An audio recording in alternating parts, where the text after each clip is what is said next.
Hey friends, welcome back. Now let's dive deeper into time intelligence.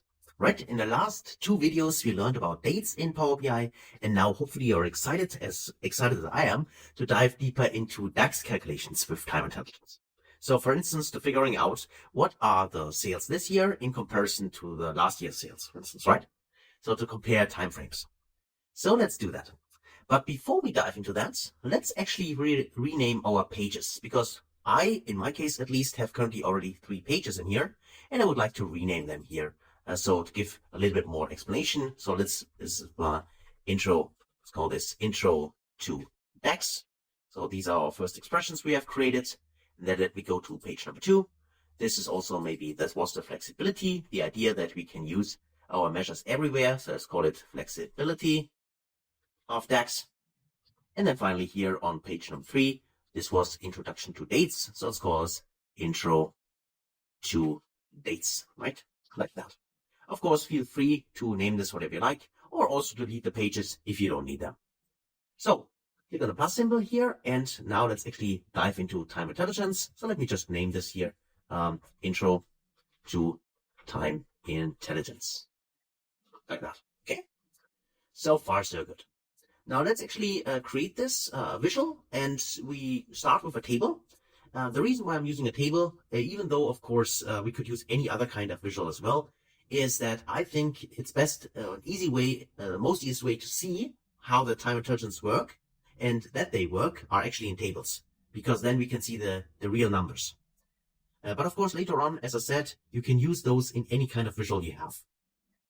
So let's actually first create a table. And let's use our dates. So from this one here, the order date time functionality. And then in this case, we don't need the quarter and the day. So let me get rid of the day in here and also get rid of the quarter in here. I only like to see the year on the month. And let me also maybe switch this here, make this a little bigger regarding the size.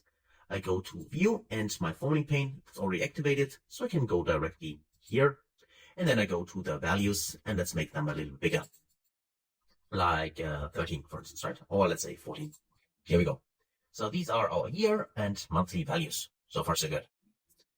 Now next, I'd like to see here some kind of KPI.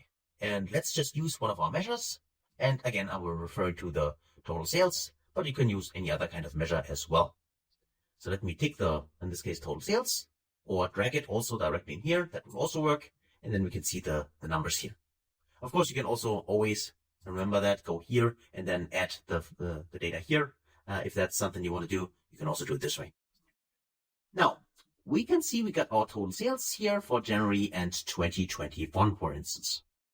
And now in order to compare sales, what I would expect is that this value here needs to be shown, if I scroll to 2022, in here, right? So I can compare in this line, the 944,000 to the 1.24 million from the last year. So that would be a year-on-year comparison, those two values. Now, there are various ways to do that, but one way would be to leverage one of the time intelligence functions in DAX now. So what we could say is we right-click on a measures table to create our measure. Then we say new measure. And then for this measure, let's call it total sales. And then I simply type in LY for last year is equal to, and I go to new line. And then my formula will be, this time we introduce a new function. And please, now that's very important. We now learn the most important function probably, which is available in DAX, which is the so-called calculate function. Calculate function is a really, really powerful function in DAX. Probably the most powerful function at all, because what it does, let's read through the text here. It evaluates an expression in a context modified by filters. And this here is actually the keyword. It is modified by filters. And that means the calculate function is the only function in Power BI next to the calculate table function, which is kind of equivalent, but for tables instead of measures. But the calculate itself allows us to change the filter context. And what this means is, let me just get rid of that for now. The filter context for visual, for instance, for this table here, is the current row.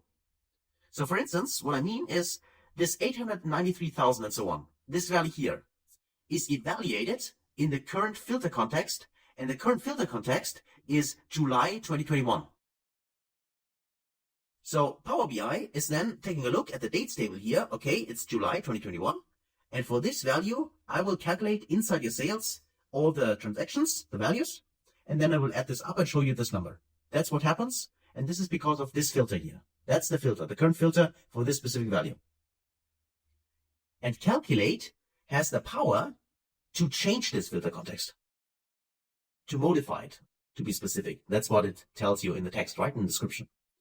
And this is required because otherwise it would not be possible for us to display, when we have a filter context of January 2022, to show the sales for January 2021. Because we have the 2022 year filter here applied, it is impossible with our calculate to show here the value for 2021. So what we can do with the calculate function is modify that. And this can be done by simply say, what do we want to calculate? In this case, it is again the total sales. So I can refer to total sales.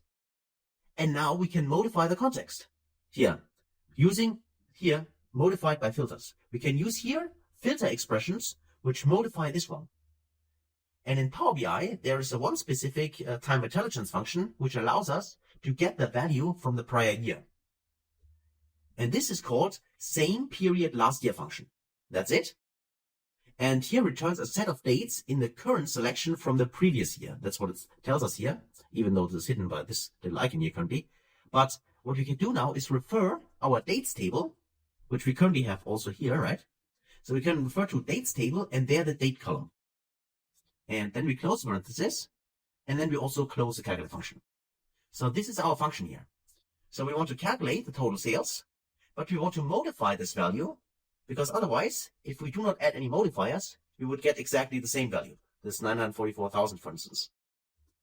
But if we modify it with the calculate and use the same period last year function and press enter, now we have a new measure in here. Let's actually also format this first. Let's click on the dollar symbol here. And then let's actually use this measure in here. So tick the table and either drag and drop it inside, click here on the checkbox, or go select the table and go here and say you want to add data and then refer to the measure table and use here the total sales last year. And you can see that, of course, for 2021, we don't see any values because we do not have any prior year.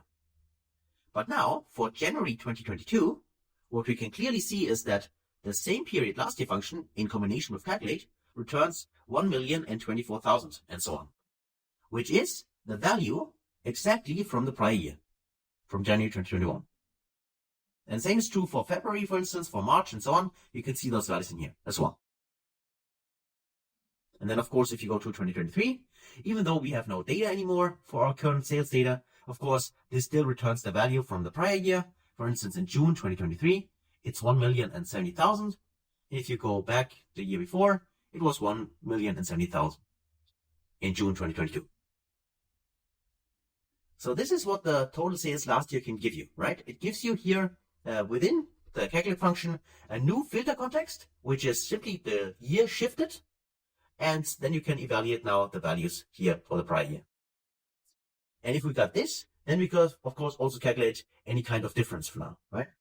So we could, again, do something kind of similar to what we have done with the total profit. We can simply subtract those measures. So, for instance, here, if we right click here, go to select, and then use, for instance, this is the, call it sales difference prior years. Let's maybe one more time, not select, but new measure. That's what I wanted to do. And go in here and say, this is the sales difference. Let's call this sales difference last year is equal to, and then we simply go new line and say this still total sales, and we simply subtract here the total sales last year. So total sales last year, this one, we press enter, and now we have our sales difference calculated, and this can be used now in any kind of visualization. In our case, it's a table, so we can select the table and then simply use the sales difference. I drag it inside like that, and then we can see here the values. Of course, we'd like to format this. Go here and go to format, and now we can see all the difference here. For instance, here around 80,000. So obviously in 2022 we were a little bit less off than in 2021, and you can see the values in here. And this is how that works.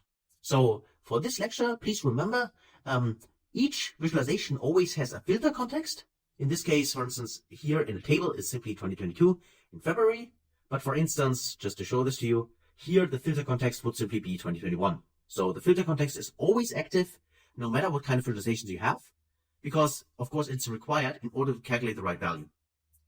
And if you want to modify the filter context, then what you need is the calculate function, as we have done in here, because calculate allows to modify the calculation of an expression, in our case total sales, in a modified context. And a modified context can be created by adding filters, and those filter in this case is uses the same period last year function. Okay, so that's it actually for our first introduction into time intelligence in Power BI.